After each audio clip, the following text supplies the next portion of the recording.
Hello everybody and welcome to Atlanta, here for the Hardee's National Series. We are here with the Sony Cup Series guys, kind of invading the Hardee's National Series, and yeah, they definitely took over the front row here with Jordan Fisher and Dejon Weeks on the front row. The hometown hero going to lead us to the green here. Green flag is out, and we're racing here at Atlanta.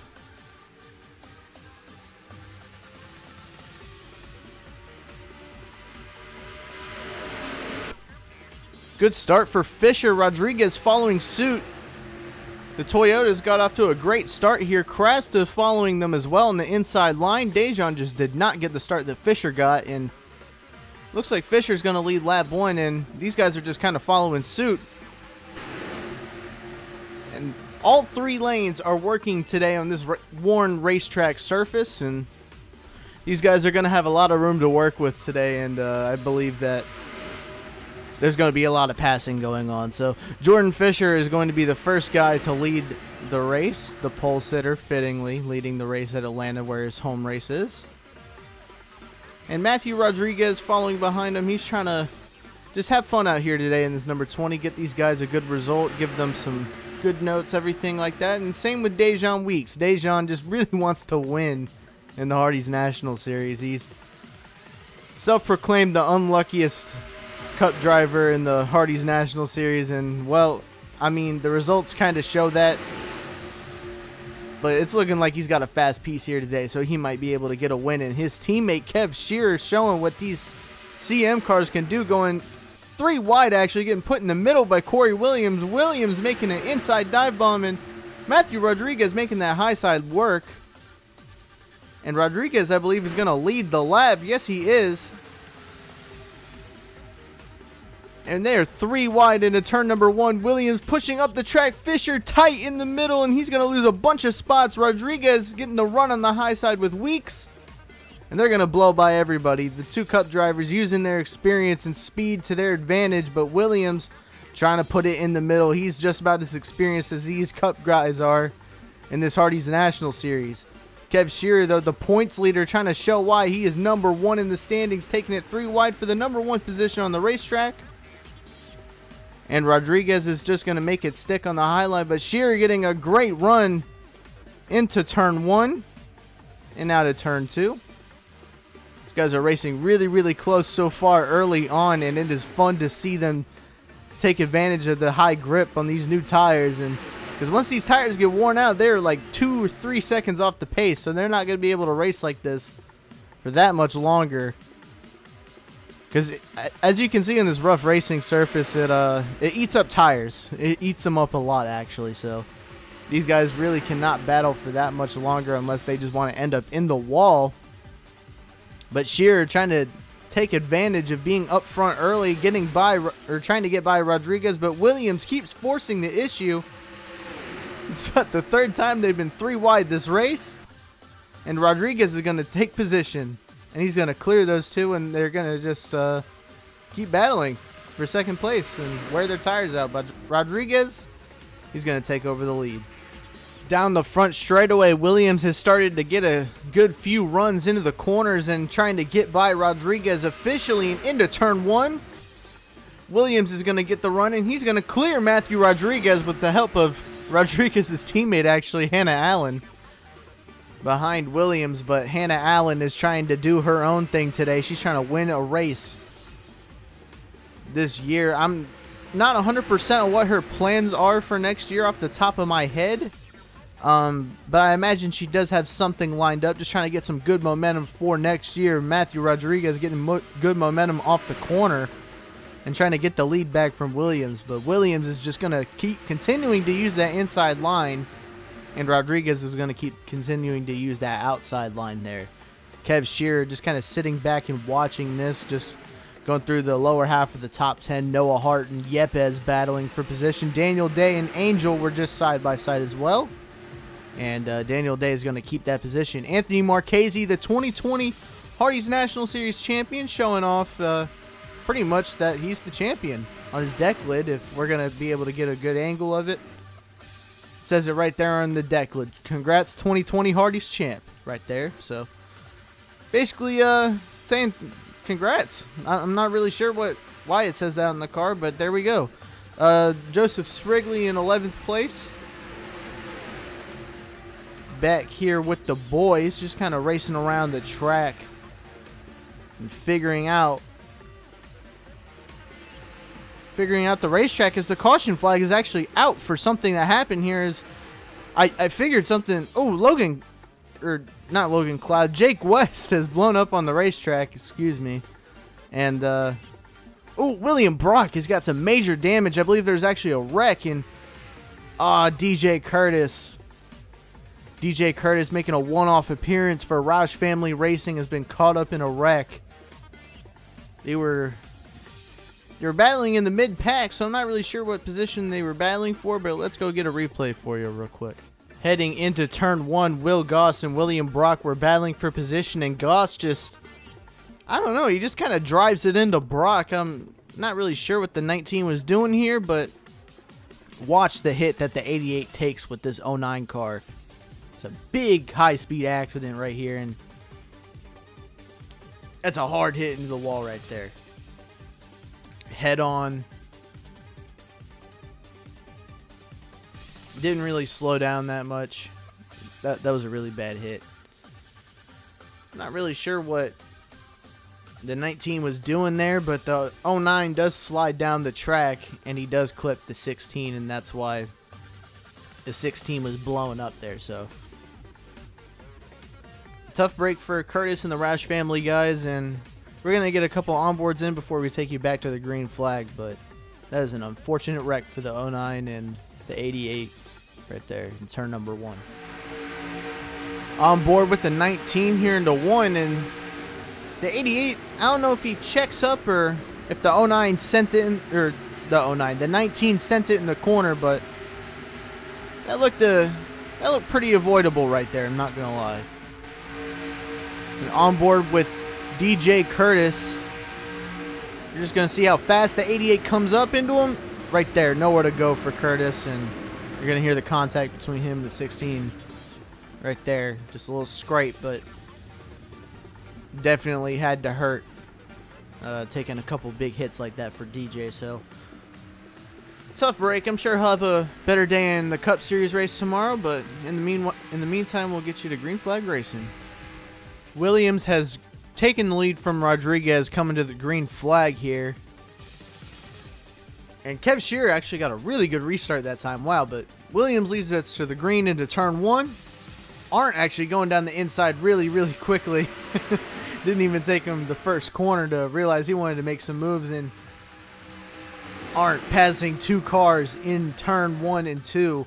Getting down the inside of Yepes and Weeks after they got a pretty slow restart. I'm not sure if the one's got restart gear in it. I'm not really sure why they're getting such bad restarts, but John Arndt down the inside of Kev Shearer as well, and he's going to get up into 3rd place in this AFRT Dodge. AFRT has won the last 2 races in a row, so we definitely know they have got some strong momentum into this last half of the season and some good equipment.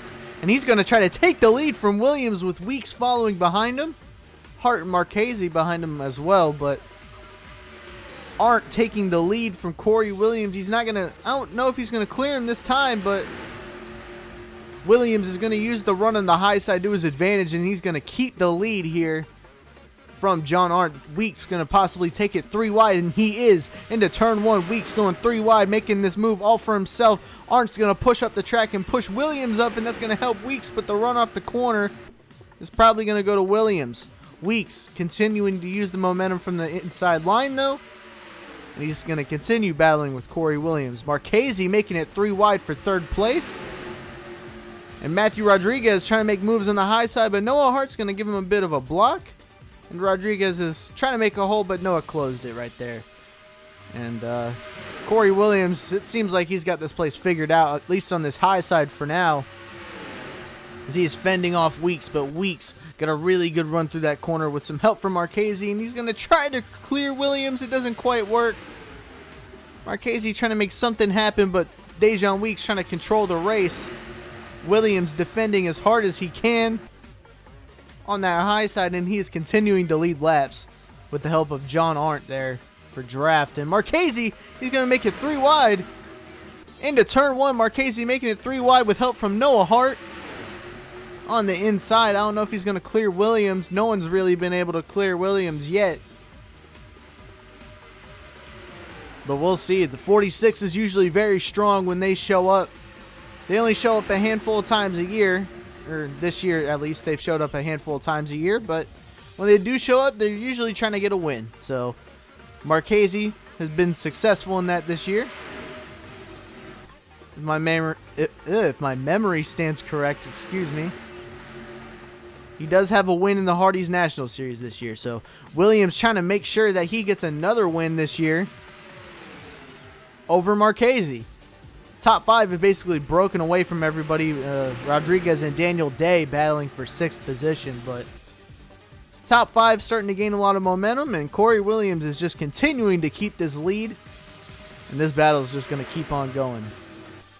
Jesse Turner is stuck in the pit lane. I believe they had like a spark plug go out because all they did was just pull into the pits, and they've been sitting here for about 2 or 3 laps. Hopefully the 36 can get it fixed because they were having a run of a lifetime. I don't think they've made a race this season, and the 36 is going to get out on track and keep it going. So they are not done today. Jesse Turner going to continue getting laps in for the 36, but that is a bummer for this team. They were in it. They were in the field. Turner was giving the car a good run, but unfortunately they had some mechanical problems out there today in their first race of the season.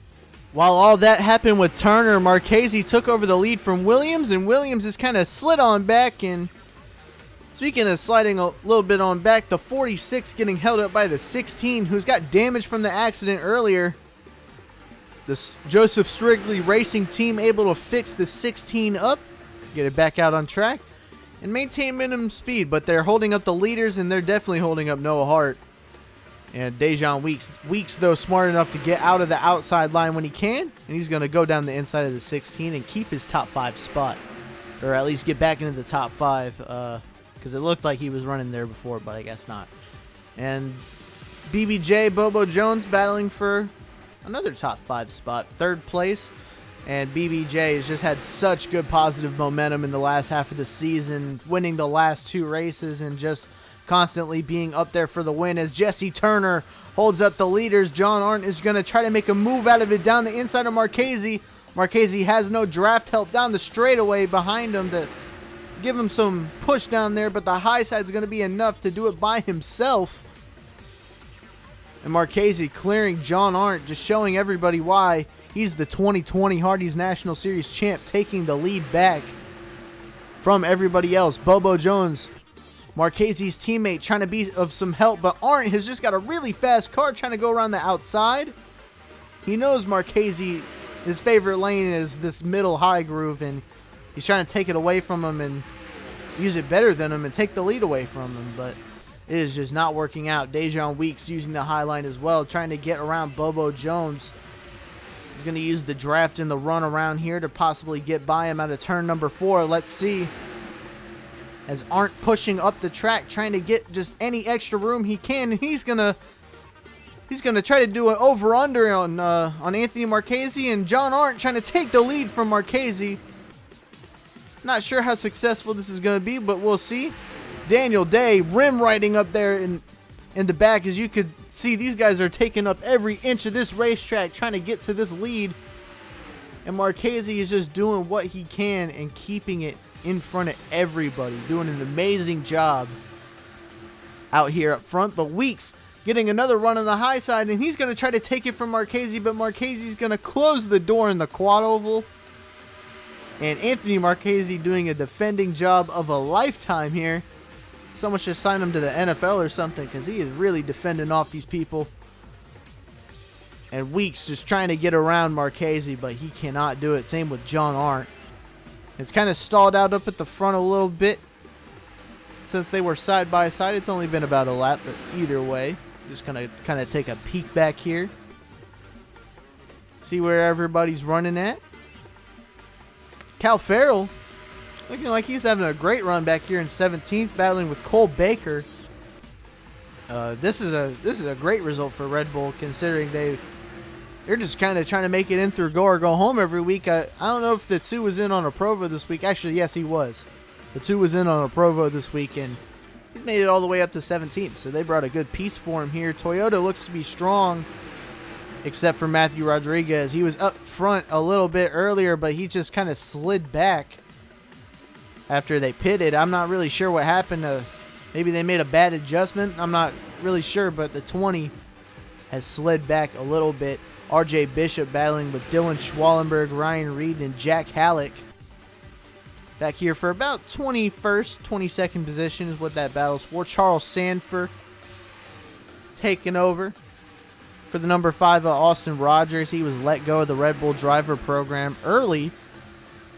He only had a few races left, but Sanford decided he was going to step in for this race, and well, we'll see who's going to be in the 5 car for the rest of the season. I'm not really sure who it's going to be, but we will find out eventually. Logan Cloud, after that crash last week, had gotten a points penalty and probation for the rest of the year, keeping it clean out here on track, doing a good job battling with Patrick Smith in the 20s. Will Goss back here in 28th, and Brandon Crasta in 29th.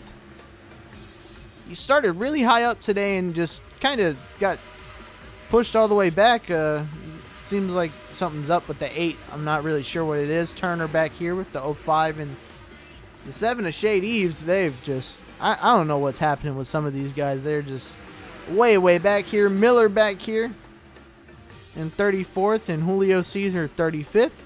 Ryan Griffin in 36th. These guys are really struggling out here to do something today, and Ryan Griffin is a very capable driver, so this is definitely some issue with the car going on right now with the 10. Hopefully they get that fixed up.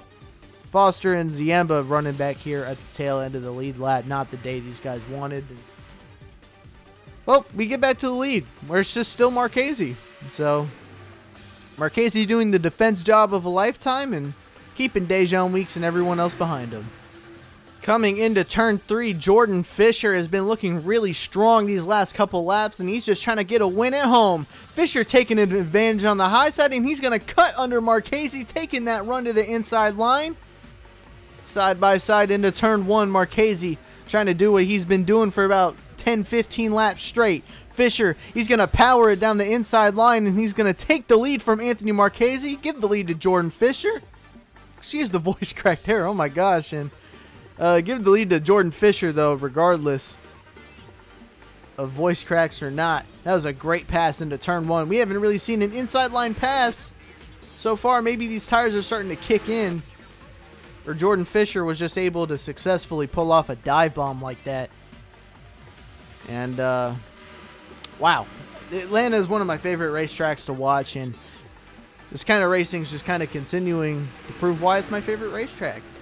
We are going to go a little bit further back here, just trying to pick up on some of the mid-pack battles a little more, because these guys don't get as much love. When you got a battle for the lead that's going on like that, it's kind of hard to cover them, but Fisher looks like he's got it for Fisher looks like he's got it for a bit. And Baker, going to the Cup Series next year, was announced that his number would switch to the number 99. Got sponsored by Arizona Tea. That was the old Young Wicked sponsor, but those guys have picked up on the the 99 team. RJ Bishop into the wall back there, battling with Schwallenberg, Williams, and Rodriguez. I'm going to assume these guys came back here for something. I don't know what happened to the 14 and the 20, but the 84 trying to make a move on the 44 down the inside on the front straightaway.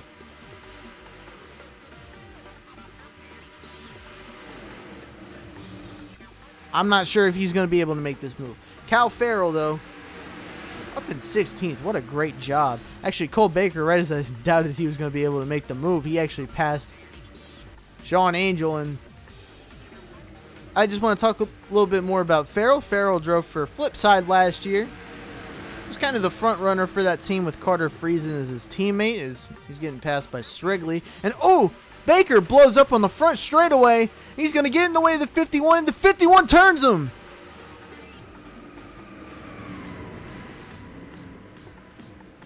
Ooh, Goss and Krasta also involved into the crash. Patrick Smith involved. Doesn't look like anyone else is in this crash, but that was a nasty hit for the 51 and the 84 right there.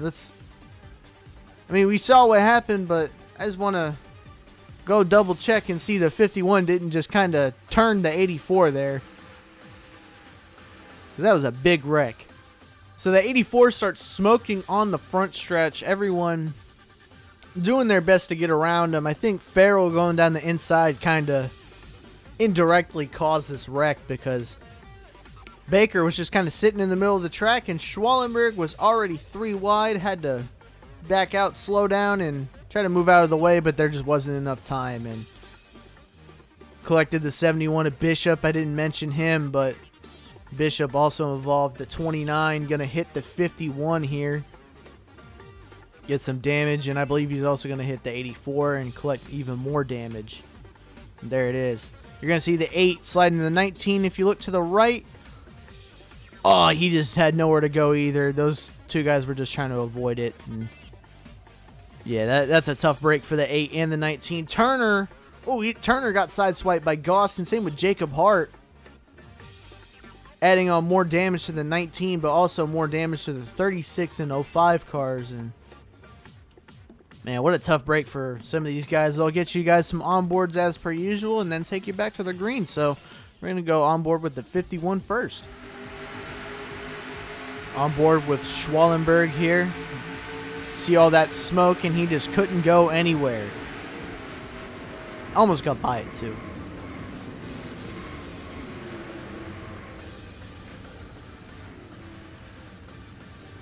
Not the kind of day Schwallenberg wanted for this Flipside team. Especially after the run they had at Darlington, but we'll get you an onboard with the number 8 of Krasta as well. You can see all the way back here all that smoke. And even more smoke.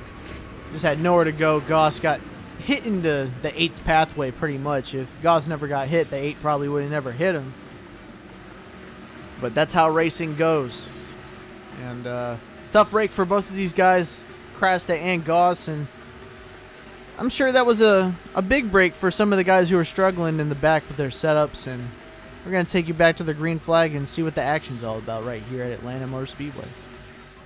Marchese's jumped Fisher for the lead in the pit stops, and I'm sure this is going to be an all-out brawl between the 46 and 02 as we go green flag racing once again. The 02 already getting to it, trying to get around the number 46 on the high side, and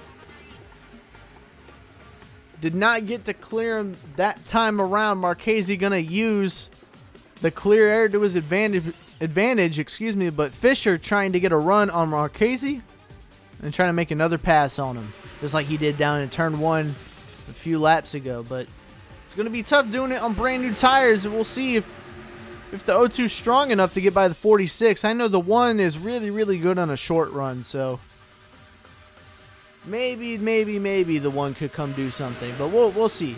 We'll see. As the 46 is going to hold on to it. I'd say we got about 26 laps to go, coming to the line this time by 27 laps to go. I'm not sure these guys have to pit anymore. So these guys might be going for the race win at this point. We might see a couple guys go a little more conservative. We might see a couple guys go a little more aggressive, as people's approaches to the end of these races are a bit different each time. Marchese trying to have the best approach to the end of this race and continue to lead the race, and 3 wide for second place. Hart's going to try to do it on his teammate. And John Arndt in the middle. He's not really going to do anything for Hart or Arndt. But the 1 trying to make a move on the outside. The 02 trying to take second place over. I told you the 1 was really, really good on a short run, and he is proving my point right here. Him and Bobo Jones just making inroads on the high lane. You don't really even need any help down or up there. You really only need help on the inside line. Because on the straightaways, your momentum is just not as high as it is going to be from all that banking on the high side. And there's just so much grip up there that it's almost the better lane. to run in, but all the lanes are equal, as I said at the beginning of the race, so it's really up to preference at that point. It's looking like the 1 is really preferring to run up on the high side, and the 46 is really preferring to run up on the high side, so it's going to be tough for the 1 of Dejan Weeks to get past Marchese, but we'll see. We saw Fisher do it earlier, so I think it's possible that we can see someone passing the inside from the outside. So we'll see. Gonna continue to look a little bit behind the top 10 to just keep up with the field. Srigley in 11th, getting by Blaze McKinney. Him and McKinney battling actively right now, actually. Hannah Allen gonna try to make it a 3-wide battle into turn number 3, but McKinney thinks better of it and goes to the high side. Jack Porkins behind McKinney. And Charles Sanford continuing his really good run. Same with Ryan Reed. We didn't really talk about him, but he's been kind of running up front all day today. And this 24 car has been really strong the last couple weeks. Ever since Daniel Day really won that race, it seems like Texan has found some positive momentum. Oh my gosh. The 24 going way around the high side of RJ Bishop. But RJ Bishop, it looks like he's stuck in 3rd gear. Oh, he's not even keeping up with minimum speed. I think FBRL officials are going to, they're going to park him for not making minimum speed in the 71 of Bishop. This is a tough break for him after having all that damage. But if you can't make minimum speed, you can't race. That's kind of the rules. So 71 getting parked in the 10 car. Oh my gosh. He's riding the wall, but I thought he was about to make a bonsai pass there. Ryan Griffin just trying to take advantage of anything he can. Austin Miller trying to battle with Bradley Bishop Jr. Bishop up front early. He must have had some sort of issue in the 45 car or just had a bad pit stop. I'm not really sure, but 45 probably not expecting to be back here. Same with Rodriguez. Rodriguez, I'm concerned he might have picked up some damage or something. Because he's all the way back in 28th, and we definitely know Matthew Rodriguez is not a 28th place driver, especially in a Rodriguez racing car. So Rodriguez possibly having some issues towards the end of this race with his number 20 car. Not really sure what's going on. Kev Shearer as well having a... Ooh, these guys all back here really having some issues. Ziemba, you can see had damage from something. I'm not sure what that's from, actually, but... 44 in the 0, I don't believe gotten any incidents. I'm not really sure what's going on with the points leader, but he's got such a big buffer that he doesn't really have to worry. And McKinney's blowing up. He's off the racing surface, so I don't think that'll be a caution, but McKinney blowing up on the apron for another tough ending for the day of a Roush family car, because I'm trying to get my wording right, but the 90 car pulling into the apron and getting towed. Pulling into the apron, that doesn't make sense, but either way, the 90 getting towed, and tough end of the day for Blaze McKinney right there. This is really getting down to the final stages of the race. Jordan Fisher trying to go around the outside of John Arndt for 2nd place. Really trying to get into the catbird seat,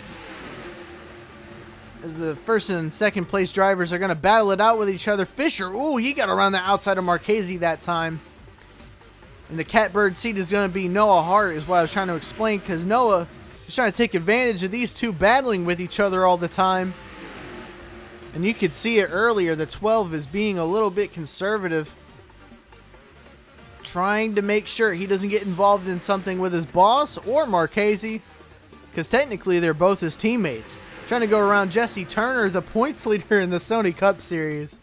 Very weird to see Jesse getting lapped, but as we know, the 36 had some issues earlier and just not been up to speed ever since those issues happened. So Jesse just making laps for this team, trying to get them some experience. Young Motorsports 36 team has not made a race all year. Jesse being the guy to make the race for this team and getting them some positive notes and some feedback, trying to get them into a better position for next year and possibly the end of this year. So we know these Young Motorsports cars aren't awful, but the 36 does have an issue, so he is just a little bit off the pace here, holding up a lot of people. And it's single filed out. Fisher. If Fisher can get a win in Atlanta, he is going to be so excited because this is his home. So he really, really likes racing here and just being here. So speaking of somebody's home track, it's also Noah Hart's home track. If he could get a win here, he would also be ecstatic. He's just kind of trying to win races at this point. He's not in a championship bid. He's had a great year. It's just he's not in the championship fight. So him and Tim Fiegel just trying to win today's race. Same with Anthony Marchese and Jordan Fisher, though. So these guys are going to be going all out today because all the top 5 really wants to do is just win. Bobo Jones is, I guess you could say, mathematically in the title hunt. If Kev Shearer had like an absolutely terrible day every single race and Bobo Jones won every race, I feel like that would be the only way he would even be able to capitalize on Shearer. And Shearer did have a pretty weird issue today. I think, yeah, he's still back here. So, I mean, it was possible. It wasn't too far-fetched for the 9 to be involved in something, but I believe the 0 is just races away from clinching. And if he can continue to just finish and be in the race and not have terrible days, he's probably going to win this year's championship. But Anthony Marchese, with 10 laps to go, Anthony Marchese leading the race. Coming up on Will Goss here, after you guys obviously saw what happened to Goss. He was involved in that wreck, and hopefully these leaders don't get too held up by the 19 because this battle has been great. Noah Hart trying to do something about second place, and same with Tim Fiegel is trying to make it 3 wide for second. Hart actually lets the 0-2 go, and the 0-2 is going to try to go for the lead. From being 3 wide to 4th on the front stretch to battling for the lead into turn 1. That's kind of racing Atlanta gives off, and Hart trying to take advantage of the high side, getting held up by a lap car though. Goss is going to give an advantage to Tim Fiegel down the inside. The AFRT 43 trying to take advantage of the lap car going rogue basically and holding up the leaders, but Anthony Marchese going to keep the lead. He basically stole it from Fisher after Fisher got held up by Goss. And Fiegel had an issue. I think Fiegel just entered the corner too low and got loose down there. I'm not really sure what happened to the 43. It could have been something mechanical. I don't really know, but the 19 is just holding up the 0-2. The 0-2 trying so hard to get by Goss. I don't know why Goss had to be so much in the way there, but he is not on pace, so I don't think he can really help it. Fisher, though, trying to get back to the lead, trying to get his win back. He was just leading a couple laps ago, and now he's in 4th place, so I think Fisher can do it. He's got the car. It's just I don't know if he's got the time now, because Noah Hart is in a prime position. Like I said, he was in the catbird seat in case something happened, and he's going to try to take a home win here. Multiple guys trying to get home wins. Fisher driving his heart out, trying to get around the 34 of John Arndt. Arndt is saying, nope, I want to get this win too. You're going to have to really fight for this one, Jordan. You can't just have it because it's your home race. These guys all trying to do something here to Anthony Marchese, because if Marchese wins this race, this has been an amazing drive from the 46 to hold off everybody that's been trying to get to him for the lead, and to just be so methodical to get around the 0-2 while the lap car held him up. That was a smart decision, and the 0-2 getting around the 34 on the high side, just like the pass he made for the lead. And he's just trying so hard to get up there and try to win this race. But Anthony Marchese is just starting to form a gap. The 12, I don't believe, is strong enough. The 0-2, he looks like he's fast enough, but the 0-2 is actually faster that lap than Anthony Marchese, so yeah, he's definitely fast enough to be up in the lead. He just, he's getting held up by his teammate and Arndt, battling for position with just a handful of laps to go.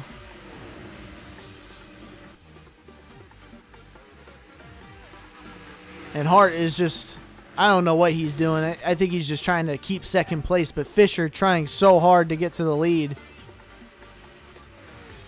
But Marchese is just continuing to pull away. We only got about 3-4 laps to go at the start-finish line. That 34 has come to life towards the end of this race, and he is just trying to get to the lead, but the inside is just not working. The 12 using it to his advantage. The 02 being patient at the wrong time of the race, honestly, but I don't really think there's much he can do. Because the 12 and the 02, I'd imagine, are probably the same car, and it's probably pretty hard to pass a car that's identical to yours, but Jordan Fisher, he's going to do it. He's going to get up into second place with 2 laps to go. Does he have enough time to get to Marchese?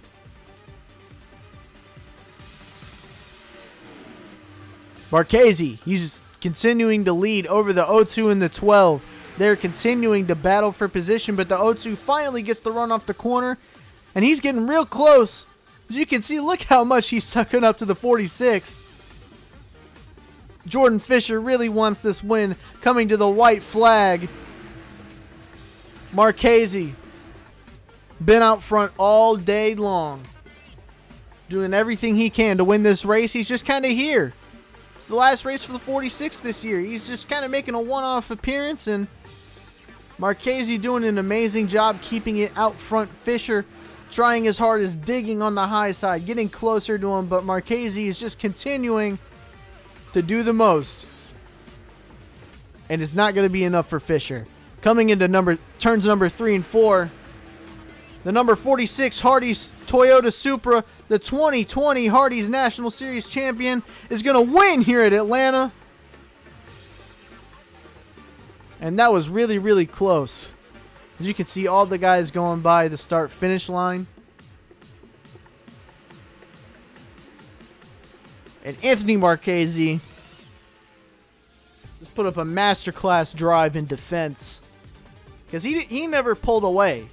Anthony Marchese was really only about 2-3 tenths out front of his competitors, but he was able to lead and dominate the whole entire race just from his defense. So I just want to thank you guys for watching this series and coming out here every week. Even though some people might not really enjoy the races I put out, I try to just get as many people entertained as I can. So hopefully you guys like this race today. I genuinely enjoyed commentating this, so I hope you guys liked it too, and I'll see you guys for the next couple races of the year. We're almost done this year, so let's finish this year out with a bang. I'll see you guys in the next race. Have a good day, guys.